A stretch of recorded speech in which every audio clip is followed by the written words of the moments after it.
Krishna Radha Madhav mini ব্লগে সবাইকে স্বাগত।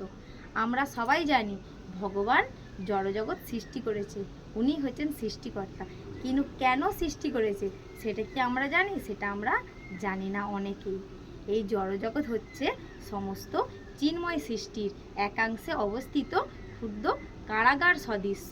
আর তাই যারা ভগবানের প্রদত্ত নিয়ম না মানে, ভঙ্গ করে, তাদেরকেই এই জড়জগতে আসতে হয়। এখানে বহিরঙ্গ শক্তি দুর্গা দেবী অবস্থান করে। সেই জড়জগৎ রূপী দুর্গের দেখাশোনা করেন তিনি, আর সমস্ত জড়জীবকে তিতা ক্লেশ দিয়ে শাসন করেন আর শিক্ষা প্রদান করেন যে ভগবানের কিভাবে মানে অর্চন করতে হবে, ভগবানের পূজা অর্চনা করতে হবে, ভগবানের কিভাবে বন্দনা করতে হবে।